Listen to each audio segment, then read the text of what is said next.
नमस्कार स्टूडेंट, आपका बहुत बहुत स्वागत है आपके अपने YouTube चैनल गुरुजी उत्तराखंडी में।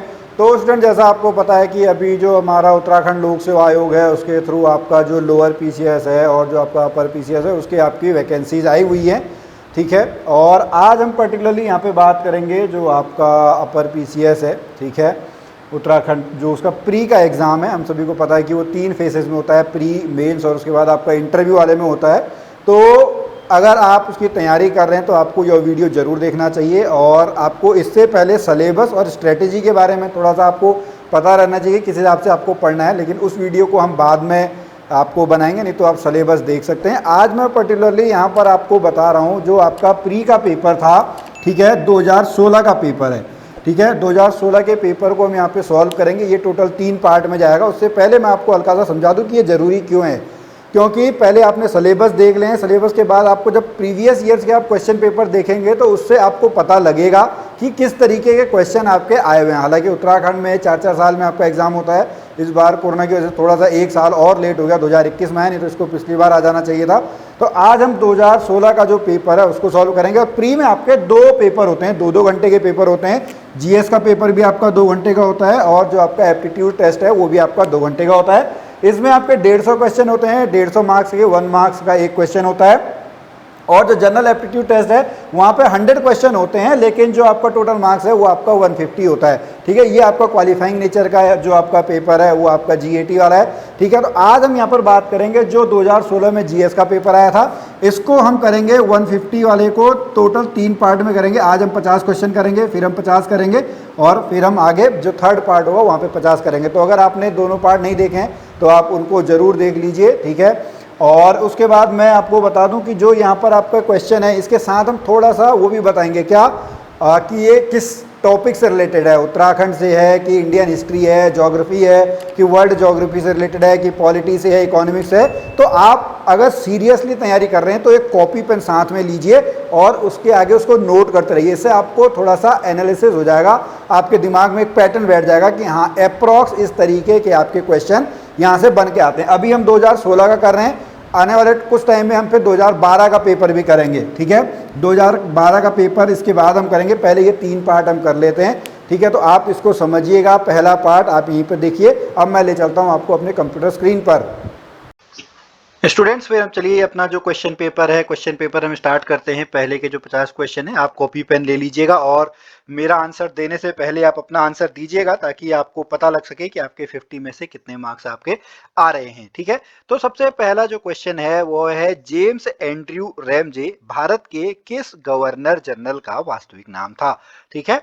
तो जो ये आपका है ये आपका किससे है, ये आपका मॉडर्न हिस्ट्री से है। तो आप लिख सकते हैं जो हिस्ट्री वाला एक क्वेश्चन आपका हो गया। तो जो जेम्स एंड्रयू रैमजे भारत के किस गवर्नर जनरल का वास्तविक नाम था, Lord Dalhousie, Lord Canning, Lord north, Lord Curzon. तो इसका जो आंसर है, इसका राइट आंसर है आपका लॉर्ड डलहौजी। क्या नाम है? लॉर्ड डलहौजी इसका नाम है। उसके बाद जो सेकंड पार्ट है, सेकंड क्वेश्चन है वो है 1857 के विद्रोह के समय भारत का गवर्नर जनरल कौन था, ठीक है। 1857 के समय, चलिए ठीक है। जो आपका ये लॉर्ड डलहौजी थे ये आपका 1839 से लेके 1800 आपका कब तक थे, 1856 तक थे, ठीक है। उसके बाद 1856 से लेके एक आपके थे वो 1862 तक थे। वो कौन थे? तो वो आपके कौन है? वो आपके लॉर्ड कैनिंग हैं। क्या नाम है? उनका नाम आपका है लॉर्ड कैनिंग। जो लॉर्ड कैनिंग है इनका जो कार्यकाल है वो कार्यकाल आपका 2 पार्ट में हम डिवाइड कर सकते हैं। एक 1856 से लेके 1858 तक, जब तक ये ईस्ट इंडिया कंपनी के अंडर में थे, मतलब ईस्ट इंडिया कंपनी के प्रतिनिधि थे।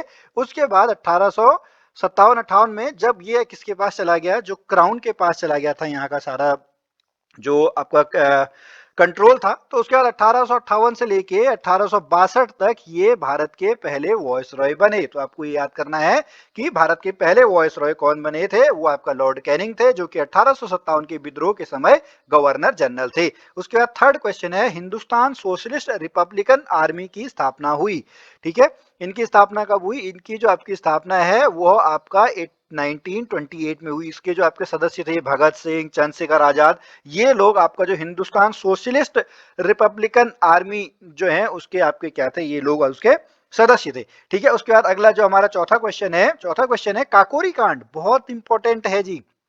काकोरी कांड, जब आपका जो ट्रेन को लूट लिया गया था, काकोरी है कहां पर, काकोरी आपका लखनऊ के नजदीक है, कहां पर है, लखनऊ के नजदीक है। और ये कब हुआ था कांड, ये कांड आपका 1925 में हुआ था, जिसमें आपका जो है राम प्रसाद बिस्मिल थे, ठीक है, राजेंद्र लहिड़ी थे, अशफाक उल्ला खान थे, जो सूर्य सेन थे उनका संबंध इससे नहीं था। तो हमारा राइट आंसर यहाँ पे क्या होगा, सूर्य सेन। ओके, अगला क्वेश्चन है, निम्न में से उत्तराखंड की प्राचीन प्रजाति नहीं है। ओके, आप इसका आंसर दीजिए, तब तक मैं आपको बता दूं, जो ये 4 के 4 क्वेश्चन हैं, ये 4 के 4 क्वेश्चन आपके मॉडर्न हिस्ट्री से हैं। तो आपने कॉपी में लिख लिया होगा, मॉडर्न हिस्ट्री के आपके 4 क्वेश्चन आ चुके हैं, ठीक है। पांचवा क्वेश्चन है, कौन सी उत्तराखंड की प्राचीन जनजाति नहीं है, यक्ष यहाँ पे पाए जाते हैं, नाग, खासी, खासी इधर के नहीं है, खासी जो आपका है पूर्वोत्तर हमारे राज्य हैं, जैसे आपका जो इधर मेघालय वाला एरिया है, असम वाला एरिया है, या जो आपका पश्चिम बंगाल वाला एरिया है, वहां पर ये जो प्रजाति है, वहां पर ये प्रजाति पाई जाती है। तो इसका आपका आंसर क्या है, इसका आंसर आपका खासी है, ठीक है। ये किससे है, ये आपका उत्तराखंड से रिलेटेड है, ठीक है। तो आपको एक 4 आपके जो है वो मॉडर्न हिस्ट्री से, एक आपका कहां से है, उत्तराखंड से है, ठीक है। अगला अगला जो क्वेश्चन है वो भी आपका उत्तराखंड से है, ठीक है। और ये क्वेश्चन भी आपका उत्तराखंड से है, ये क्वेश्चन भी उत्तराखंड से है, ये क्वेश्चन भी उत्तराखंड से है, ये क्वेश्चन भी उत्तराखंड से है, ठीक है। तो उत्तराखंड के 6 के 6 क्वेश्चन है। खुड़बुड़ा का युद्ध हुआ था, खुड़बुड़ा का युद्ध कब हुआ था, ओके, खुड़बुड़ा का युद्ध आपका सन 1804 में हुआ था। कब हुआ था, सन 1804 में। किस किस के बीच हुआ था, ये आपका गोरखाओं के बीच में और पवार वंश के बीच में। पवार वंश के जो राजा थे प्रद्युमन शाह, ठीक है, प्रद्युमन शाह के बीच में आपका ये हुआ था, जिसमें प्रद्युमन शाह की क्या हो गई थी, प्रद्युमन शाह की मृत्यु हो गई थी, ठीक है। इसका ऑप्शन नंबर है बी। ओके, उसके बाद 7वां क्वेश्चन है, 1946 में पर्वतीय क्षेत्र के लिए अलग प्रशासनिक भाग बनाने की मांग किसने की थी, ठीक है। तो ये जो आपके कुमाऊं केसरी हैं बद्रीदत्त पांडे, ठीक है, इनका यहाँ पे ये राइट आंसर है बद्रीदत्त पांडे, ठीक है, जिनको कुमाऊं केसरी के नाम से भी जाना जाता है। ओके, फिर नेक्स्ट क्वेश्चन है, सिंगोली की संधि हुई, ठीक है। सिंगोली की संधि देखिए किस किस के बीच में हुई, अभी मैंने आपको बताया जब गोरखा लोग यहाँ पे जीत गए तो 1804 से लेके 1815 तक इनका उत्तराखंड में आपका कंट्रोल था। हालांकि इससे पहले भी इनका 1790 से कुमाऊं वाले में कंट्रोल था। तो 1790 से लेके 1815 तक इनका पूरा जो कंट्रोल उत्तराखंड में रहा, लेकिन उसके बाद आपका ब्रिटिश लोग इनको हरा देते हैं। और जो सिंगोली की संधि होती है ये आपका कब होती है, ये 1815 में होती है। हालांकि इसमें जो साइन होते हैं वो आपका 1816 में होते हैं, मार्च 1816 में इस संधि पर साइन होते हैं, लेकिन संधि आपका 1815 में हो गई है, ठीक है। अगला क्वेश्चन है, चमोली के रैणी गांव में किसके नेतृत्व में वन कटाई के विरोध में आंदोलन चलाया गया, ठीक है। तो आपको ये देखना है, सुंदरलाल बहुगुणा, चंडी प्रसाद भट्ट, कल्याण रावत और आपका गौरा देवी, ठीक है। बिल्कुल इसका राइट आंसर क्या है, किसके आपके नेतृत्व में चलाया गया, गौरा देवी के नेतृत्व में, ठीक है, जो कौन से जिले में, आपका चमोली जिले में, ठीक है। और गौरा देवी के नाम पे गौरा देवी कन्या धन भी आपका यहाँ पे चलाया जाता है, ये भी उत्तराखंड से है। अगला क्वेश्चन है, परमार वंश, ठीक है, हमने पढ़ा है जो मध्यकाल में है, जो आपका 2 है, कुमाऊं में आपका कौन सा आता है, कुमाऊं में आपका चंद वंश आता है, ठीक है ये। और उसके बाद जो गढ़वाल में आपका आता है वो कौन सा आता है, पवार वंश या परमार वंश, ठीक है। इसके संस्थापक कौन थे, इसके संस्थापक आपके अजय पाल थे, जो कि आपका 888 में इन्होंने क्या किया था, 888 में इन्होंने पवार वंश की स्थापना की थी। पवार वंश के संस्थापक आपके कौन है, ये। लेकिन जो गढ़वाल नाम मिला वो किसकी वजह से मिला, वो आपका अजय पाल के नाम से मिला है। देखिए अभी यहाँ पे आपको एक क्वेश्चन याद भी करना पड़ेगा कि यहाँ पर तो हम पाल बोल रहे हैं, लेकिन यहाँ पे तो मैंने आपको शाह बोला है। तो पाल से शाह कहाँ पे चेंज हुआ, वो होता है बलभद्र शाह के टाइम पे, ठीक है। तो ये उत्तराखंड के आपके 6 क्वेश्चन इसमें हो गए, ठीक है। अगला हम चलते हैं, अगला जो आपका ये सारे के सारे जो क्वेश्चन है ये आपके देखिए ये ज्योग्राफी से रिलेटेड है, ठीक है। ये किससे रिलेटेड है, ये आपका 5 के 5 जो क्वेश्चन है वो आपका ज्योग्राफी से रिलेटेड है, ठीक है। पहला क्वेश्चन है, निम्न में से प्राचीन वलित पर्वत नहीं है। वलित जो आपका पर्वत नहीं है उसका राइट आंसर क्या है, उसका राइट आंसर आपका एंडीज है, ठीक है। और एंडीज है कहां पे, एंडीज आपका साउथ अमेरिका में है, ठीक है। ये एक मोड़दार आपका पर्वत आपका है, ठीक है। एंडीज इसका राइट आंसर है। उसके बाद नेक्स्ट है, निम्न में से एक मूल स्थूल रूप है, ओके, ठीक है। इसका आंसर आप देखिएगा, इसका आंसर क्या है, इसका आपका ज्वालामुखी शंकु राइट आंसर है, ऑप्शन नंबर ए। उसका 13th क्वेश्चन है, सर्वाधिक तटीय अपरदन होता है। तटीय अपरदन का मतलब होता है आपका मिट्टी का कटाव, क्या होता है, जो आपका मिट्टी का कटाव होता है, ठीक है। जो समुद्र के किनारे की यहाँ पे सारी ऑप्शन चल रही है, देखिए लहरों से, ज्वार भाटा से, धाराओं से, सुनामी लहरों से। तो सबसे ज्यादा किससे होता है, सबसे ज्यादा जो होता है वो लहरों से होता है, ठीक है। समुद्र के किनारे जो आपका जमीन है उसमें जो आपका वहां पे मतलब हम कहेंगे जो मिट्टी का कटाव होता है वो सबसे ज्यादा लहरों से होता है। उसके बाद नेक्स्ट है, एटमॉस्फेयर की सबसे निचली परत कौन सी है? एटमॉस्फेयर की सबसे निचली परत कौन सी है? ठीक है, ओके। इसका राइट आंसर आपका कौन सा है? इसका राइट आंसर आपका शोभ मंडल है। ठीक है, सबसे नीचे कौन सी होती है? सबसे नीचे आपका शोभ मंडल है। उसके ऊपर कौन सा है? उसके ऊपर आपका समताप मंडल आता है। उसके बाद कौन सा आता है?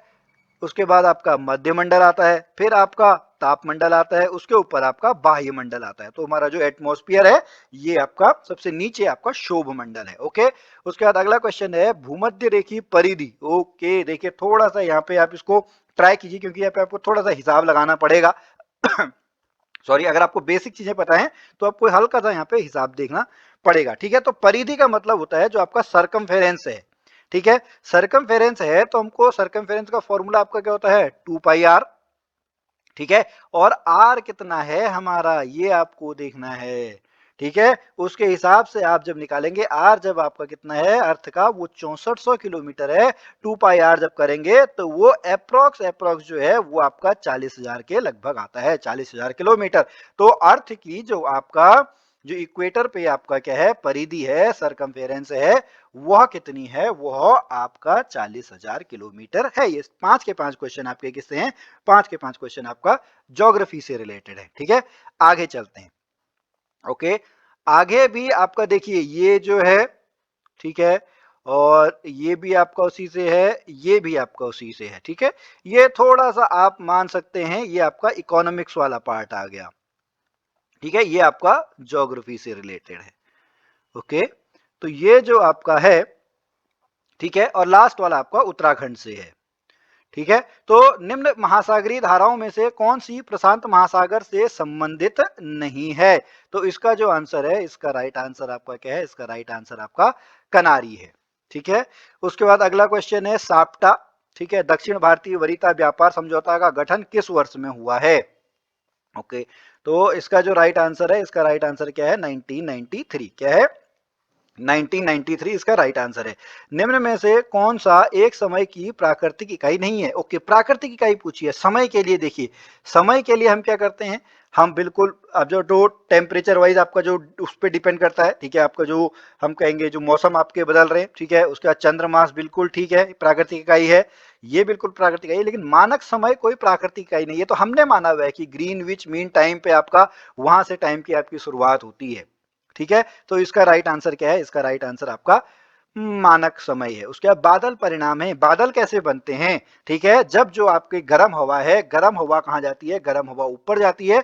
ऊपर जाने के बाद गर्म हवा क्या होती है? गर्म हवा ठंडी हो जाती है। वो किस में बदल जाता है? आपका बादलों में बदल जाता है। तो इसका राइट आंसर क्या है? संघनन, कंडेंसेशन कहते हैं इसको। क्या है?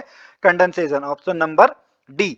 ठीक है, उसके बाद निम्न में से कौन सा एक युग्म गलत है? निम्न में से कौन सा एक युग्म गलत है? ओके, डोडी ताल बिल्कुल उत्तरकाशी ठीक है। देवरिया ताल, ओके, देवरिया ताल यहाँ तो नहीं है। देवरिया ताल आपका कहां पर है? देवरिया ताल आपका रुद्रप्रयाग में है। ठीक है, तो ऑप्शन नंबर इसका बी हमारा सही है। बाकी देखने की आपको जरूरत नहीं, आपको टाइम भी बचाना है यहाँ पे। तो इसमें चार जो चाहे कोई 5 क्वेश्चन है, 3 ज्योग्राफी के, एक इकोनॉमिक्स, एक आपका उत्तराखंड से रिलेटेड है। ठीक है, आगे चलते हैं। आगे हम देखते हैं। ठीक है, आप तब तो क्वेश्चन देखिएगा। ये उत्तराखंड का है, ये उत्तराखंड है, ये उत्तराखंड है, ये उत्तराखंड है, और ये भी आपका क्या है? ये भी आपका उत्तराखंड है। तो 5 के 5 फिर से आपके उत्तराखंड के आगे देखिए। उत्तराखंड के क्वेश्चन अभी पिछली जो आपका है उसमें ज्यादा है, अभी तो जो 50 हमारे पास है। उसके बाद आगे हम देखते हैं। ठीक है, तो खतलिंग ग्लेशियर कहाँ स्थित है? ठीक है, खतलिंग ग्लेशियर कहाँ पे स्थित है? खतलिंग ग्लेशियर आपका टिहरी गढ़वाल में स्थित है। कौन सी नदी यहां से निकलती है? यहां से आपकी भिलंगना नदी निकलती है। ठीक है, कौन सी नदी निकलती है? भिलंगना नदी निकलती है। फिर अगला क्वेश्चन है, पूर्वी धौली गंगा सहायक नदी है। पूर्वी, देखिए पश्चिमी की बात नहीं हो रही है, पूर्वी जो धौली गंगा है वो आपका काली नदी की है। हालांकि काली नदी दो से मिलके बनी है, एक काली और एक आपका गोरी नदी से मिलके बनी है। जो गोरी है ये आपका मिलम ग्लेशियर से निकलती है, और जो काली है ये काला पानी ब्यास जो क्षेत्र है वहां से आपका जो काली है ये निकलती है। ठीक है, और इसी काली नदी पे आपका पंचेश्वर डैम बन रहा है। ठीक है, तो इसका जो पूर्वी धौली गंगा की सहायक नदी है वो आपका काली नदी है। और उत्तराखंड की जो सबसे बड़ी नदी है वह भी कौन सी है? वह भी आपकी काली नदी है। ठीक है, आगे चलते हैं। उत्तराखंड राज्य के किस राष्ट्रीय पार्क को 2016 में प्रोजेक्ट टाइगर परियोजना के अंतर्गत सम्मिलित किया गया है? तो इसका राइट आंसर है option number C, Rajaji national park. क्या है? राजाजी नेशनल पार्क आपका देहरादून में, हरिद्वार में और पौड़ी जिलों में फैला हुआ है। जो हमारे आपके स्वतंत्र भारत के पहले भारतीय आपके गवर्नर जनरल थे सी राजगोपालाचारी, ठीक है, उनके नाम पर इसका नाम क्या रखा गया है? राजाजी राष्ट्रीय पार्क रखा गया है। ओके, 24वां क्वेश्चन है, कालियासोड़ भूस्खलन क्षेत्र उत्तराखंड में कहाँ स्थित है? ठीक है, तो जो कालियासोड़ भूस्खलन क्षेत्र है ये आपका श्रीनगर और रुद्रप्रयाग के बीच में है। ठीक है, किसके बीच में? श्रीनगर और रुद्रप्रयाग के बीच में। ओके, अगला क्वेश्चन थोड़ा सा देखिए आपका ट्रिकी क्वेश्चन है। ठीक है, आपको पहले इनकी याद होने चाहिए ये कहां पर है। ठीक है, तो निम्न उत्तराखंड में से किसमें आपका ये है? ठीक है, आप एक बार देखें, जैसे मैं एक बार हल्का सा इसको मैप से ऐसे याद कर लूं। ठीक है, ये आपका है, हमको पश्चिम से पूर्व देखना है। इधर आपका पश्चिम होता है और इधर आपका क्या होता है? इधर आपका पूर्व होता है। अब देखिए यहाँ पे आपको देखना है, जो केदारनाथ है वो आपका उत्तरकाशी में हो गया, नंदा देवी आपका चमोली में हो गया, बिनसर आपका कहाँ पे हो गया? बिनसर आपका अल्मोड़ा में हो गया, और ये कहाँ पे हो गया? पिथौरागढ़ में हो गया। तो इसी हिसाब से आपका है। इधर आपका क्या आता है? इधर पहले आपका उत्तरकाशी है, ठीक है, मतलब थोड़ा सा गलत बना दिया, ये आपका इधर बीच में उत्तरकाशी, यहाँ पे आपका चमोली, यहाँ पे आपका अल्मोड़ा, और इधर आपका क्या आता है? ऐसे पिथौरागढ़ आता है। तो ये देखिए यहाँ से आपका ये बिल्कुल सही चल रहा है। तो इसका ऑप्शन नंबर सी है, केदारनाथ, नंदा देवी, बिनसर और अस्कोट। अस्कोट किसके लिए है? अस्कोट आपका कस्तूरी मृग के लिए फेमस है। ठीक है, option number C is the right answer. Okay, अगला 26वां प्रश्न चलते हैं। ओके, ये जो तीनों क्वेश्चन है ये फिर से आपके किसके आ गए? ये आपके ज्योग्राफी से रिलेटेड आ गए। ठीक है, किससे रिलेटेड आ गए? ज्योग्राफी से रिलेटेड है। ठीक है, तो आप सुमेलित कीजिएगा जो आपका क्वेश्चन नंबर 26 है। ठीक है, इसको हम देखते हैं एक बार।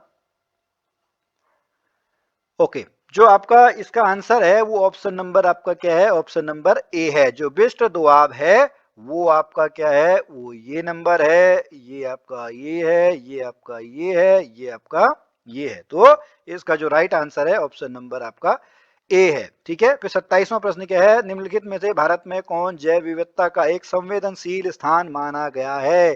तो जैव विविधता के हिसाब से जो आपका है वो आपका कौन सा है? पश्चिमी घाट वाला हिस्सा है। ये नीचे भारत का हिस्सा है। ठीक है, ये तो ये वाला जो हिस्सा है ये आपका क्या कहलाता है? ये आपका पश्चिमी घाट कहलाता है। ठीक है, और तो जैव विविधता का जो संवेदनशील स्थल है वो आपका पश्चिमी घाट माना जाता है। उसके बाद अगला है, कोपेन के जलवायु वर्गीकरण के अनुसार निम्न में से कौन सा उत्तरी बंगाल सहित उत्तर पूर्वी भारत का उपयुक्त वर्णन है? ओके, तो इसका जो राइट आंसर है, इसका राइट आंसर है ऑप्शन नंबर डी, शुष्क सर्दी सहित आर्द्र उपोष्ण जलवायु। ठीक है, option number D is the right answer. Okay, आगे चलते हैं। क्वेश्चन नंबर 29, क्वेश्चन नंबर 29 हम देखते हैं कौन सा किसके साथ मैच हो रहा है। ओके, ठीक है, अब देखें। ओके, ठीक है, तो ये देखिए ये सब सिमिलर शायद मेरे ख्याल से मैच हो रहे हैं।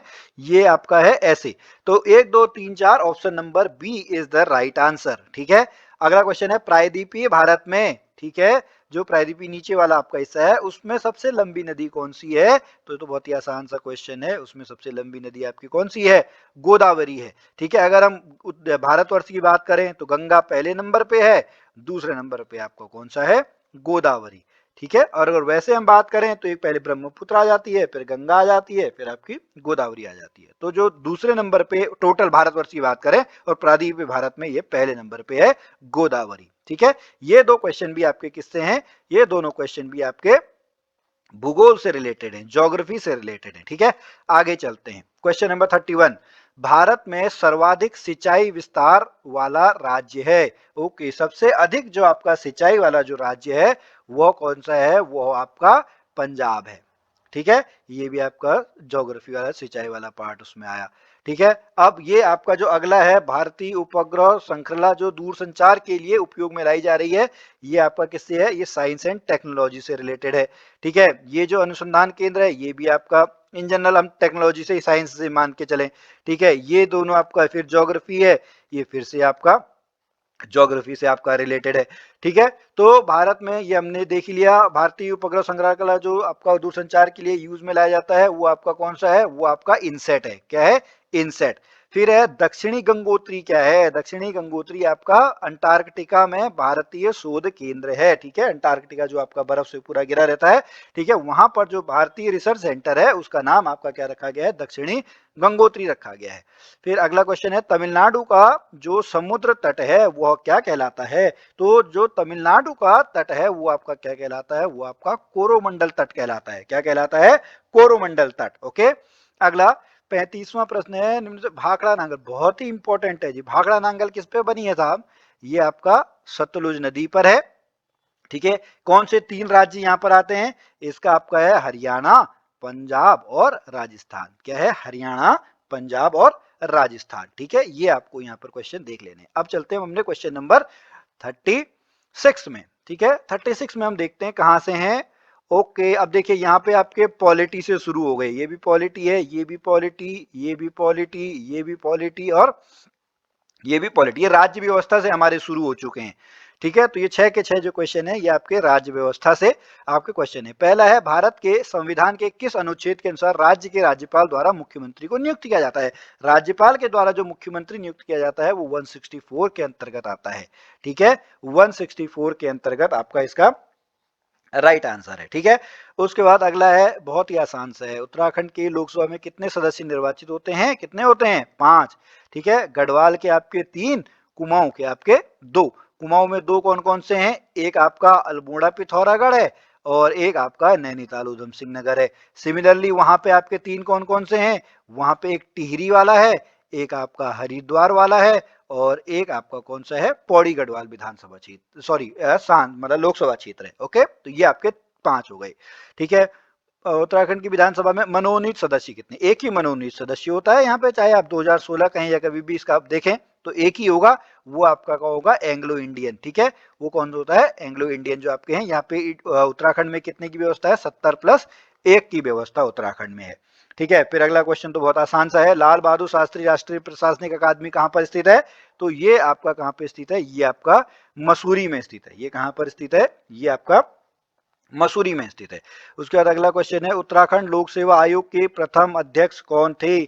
उत्तराखंड लोक सेवा आयोग के प्रथम अध्यक्ष कौन थे, उत्तराखंड लोक सेवा आयोग के प्रथम अध्यक्ष आपके कौन थे, एनपी, एपी नवानी नहीं, एनपी नवानी है। ठीक है, ऑप्शन नंबर ए। ठीक है, NP Nawani is the right answer. Okay, निम्नलिखित में से उत्तराखंड की महिला राज्यपाल, ये पेपर आपका पुराना है, 2016-17 का है, तो उस टाइम पे जो इसका आंसर था वो आपका मार्गरेट वल्लभ है।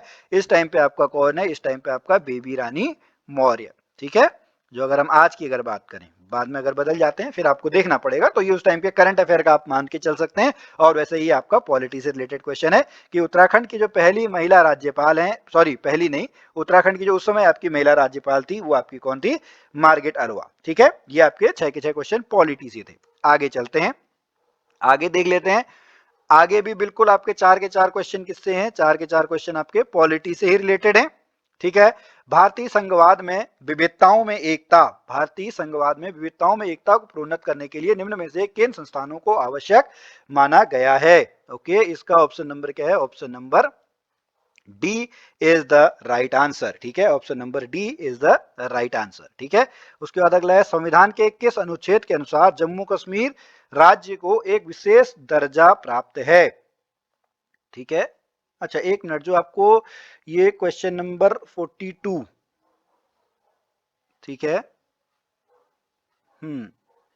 ओके, ठीक है, ये हमको देखना पड़ेगा। अच्छा क्वेश्चन नंबर 43 देखते हैं, चलिए क्वेश्चन नंबर 43 है, जब ये जम्मू कश्मीर वाला तो आपका क्वेश्चन ही चेंज हो गया, हालांकि उस समय जो आपका था कौन सा था, धारा 370, जिसको अब क्या कर दिया गया है, जिसको मोदी सरकार द्वारा आपका धारा 370 को खत्म कर दिया गया है। ठीक है, अगला क्वेश्चन नंबर 44, क्वेश्चन नंबर 44 क्या है, संविधान के किस अनुच्छेद के अनुसार ओबीसी अन्य पिछड़ा वर्ग के आपके प्रावधान किए गए हैं। इसका है ऑप्शन नंबर सी। क्या है, ऑप्शन नंबर सी इसका राइट आंसर है। उसके बाद भारतीय गणराज्य के संविधान का कौन सा अनुच्छेद व्यक्ति की प्राणदायी से संबंधित है। ओके, तो इसका जो है वो ऑप्शन जो आपका कौन सा है, आर्टिकल नंबर 21, अनुच्छेद 21। ओके, आगे चलते हैं, क्वेश्चन नंबर 46, क्वेश्चन नंबर 46 क्या कहता है कि ये भी पॉलिटी से रिलेटेड है। ठीक है, ये भी पॉलिटी से है, ये आप मतलब इट में भी आपका जो सार्क है, ये भी आपका जो हम राज्य व्यवस्था ही आपकी हुई, ठीक है, उसी से है। ये आपका इन्वायरमेंट का क्वेश्चन है, ये भी हमारा जो हमारी पॉलिसीज होती हैं, पॉलिसी के अंतर्गत में ये आपका आएगा, राज्य व्यवस्था के अंतर्गत में ही आएगा, ठीक है। उसके बाद राज्य के किस अनुच्छेद के द्वारा पृथक अनुसूचित जनजाति का गठन किया गया? 338 ए के द्वारा, 338 क के द्वारा किया गया, ठीक है। संयुक्त राष्ट्र संघ के प्रजातंत्रीकरण की मांग का मुख्यतया है, ओके, तो इसका राइट आंसर क्या है? इसका आपका सुरक्षा परिषद से संबंध है। उसके बाद भारत में सार्क सम्मेलन सर्वप्रथम किस वर्ष आयोजित किया गया? तो ये आपका क्या है? ये आपका 1986 है, ठीक है। फिर 1997 में विश्व पर्यावरण सम्मेलन आयोजित किया गया, तो ये आपका क्या है? ये आपका क्योटो है, ठीक है। भारत में परमाणु सिद्धांत में सम्मिलित है, भारत के परमाणु सिद्धांत में सम्मिलित है, इसका आंसर क्या है? इसका राइट आंसर आपका उपरोक्त सभी है, ठीक है। ये आपके यहाँ पर सारे के सारे जो 50 क्वेश्चन हैं ये आपने देख लिए। अब हम जब कल करेंगे तो हम नेक्स्ट 50 क्वेश्चन करेंगे और साथ में आप लिख लीजिए कौन कौन से ये पार्ट से आपके आए हुए हैं। तो स्टूडेंट आपने हमारे आज के ये क्वेश्चंस देखे, आपको कितने आए, ठीक है। इससे ज़्यादा जरूरी है कि आपको समझ में आना चाहिए कि कितने कितने मार्क्स के आपके यहाँ पर क्वेश्चन बन के आए हैं। और सेकंड और थर्ड पार्ट के लिए आप थोड़ा सा इंतजार कीजिए, अगर वो वहाँ पर आप नहीं तो हमारी प्लेलिस्ट में जाके आप वहाँ पर देख सकते हैं। मैं मिलता हूँ फिर आपसे अगली वीडियो में, तब तक के लिए जय भारत, जय उत्तराखंड।